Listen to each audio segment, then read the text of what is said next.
अस्सलाम वालेकुम। आज हमने जो टॉपिक डिस्कस करना है वो है कैफ़ीन के बारे में। तो कैफ़ीन है क्या चीज़, कैफ़ीन के सोर्सेज़ क्या हैं, ये कैसे काम करती है और इसके बेनिफिट्स क्या हैं और इसके साइड इफ़ेक्ट्स क्या हैं हमारी बॉडी पर।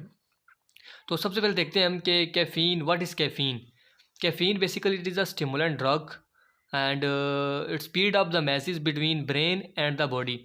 ये हमारे सेंट्रल नर्वस सिस्टम के लिए एक स्टिमुलेंट ड्रग है जो कि हमारे बॉडी और ब्रेन के दरमियान जितने भी मैसेज होते हैं उसको स्पीड अप करती है। उसके बाद दूसरा पॉइंट है कि सोर्सेज क्या हैं कैफ़ीन के। कैफ़ीन मुख्तलिफ प्लांट्स के सीड्स में पाई जाती है, नट्स में उसके होती है और मुख्तलिफ प्लांट्स के लीव्स में होती है। ये नीचे कुछ प्लांट्स के नाम दिए गए हैं जो कि जिनमें कैफ़ीन होती है और आगे उसके यूजेस लिखे हैं कि कहाँ कहाँ पर यूज़ हो रही होती है। और सबसे पहले है कॉफ़िया अरेबिका। तो ये कॉफ़ी के लिए यूज़ होता है प्लांट और इसमें कैफ़ीन होती है। और उसके बाद है थिया साइनेंसिस, ये भी एक प्लांट का नाम है जो टी के लिए यूज़ होता है। उसके बाद है कोला अग्यूमिनेटा जो एज अ नट यूज़ होता है, टी और सॉफ्ट ड्रिंक्स में यूज़ हो रहा होता है। उसके बाद है थियोब्रोमा कोका, ये कोका और चॉकलेट में यूज़ हो रहा होता है। देन उसके बाद आ जाता है इसके हाउ डज इट वर्क्स।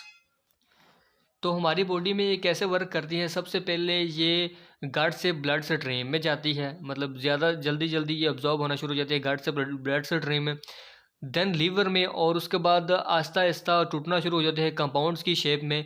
और उसके बाद हमारे मुख्तलिफ जितने भी हमारी बॉडी के वेरियस ऑर्गन्स होते हैं उन पर फंक्शन परफॉर्म करती है हम अपना।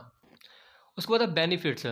बेनिफिट जो सबसे पहला बेनिफिट है वो वेट लॉस, यानी कि अगर हम कैफ़ीन को ओवरडोज नहीं बल्कि अगर जितना एफडीए ने बताया यानी कि 400 mg बताया है, तो अगर हम उतनी यूज़ करते हैं तो ये हमें वेट लॉस में भी हेल्प करती है।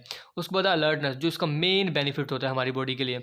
अगर हम 75 mg ले रहे हैं कैफ़ीन किसी भी शक्ल में या किसी भी शेप में, तो ये अलर्टनेस कॉज करेगी हमारे ब्रेन में। और उसके बाद 160 से 600 mg ले रहे हैं तो उसके बाद ये क्या करेगी, मेंटल अलर्टनेस कॉज करेगी और स्पीड रीजनिंग और मेमोरी में ये हेल्प करेगी। उसके बाद है फिर स्पोर्ट्स परफॉर्मेंस में एक इदारा है जिसका नाम EFSA है, यूरोपियन फूड सेफ्टी एजेंसी। उसने रिकॉग्नाइज़ किया है कि कैफ़ीन जो है वो हमारे स्पोर्ट्स परफॉर्मेंस में जो इंडोर कर सकती है, हमें स्पोर्ट्स परफॉर्मेंस में जो है वो इम्पोर्टेंट जो है वो प्ले रोल कर सकती है। तो उसके बाद मेमोरी, जॉन्स हॉपकिंस यूनिवर्सिटी है एक, जिसने ये सजेस्ट किया या ये रिज़ल्ट निकाला है अपनी एक रिसर्च में कि आफ्टर लर्निंग सेशन अगर हम कैफ़ीन की एक डोज़ लेते हैं तो ये हमारी लॉन्ग टर्म मेमोरी के लिए बहुत ही हेल्पफुल होगा और ये बूस्ट करेगा हमारी लॉन्ग टर्म मेमोरी को। उसके बाद है इसके साइड इफ़ेक्ट्स।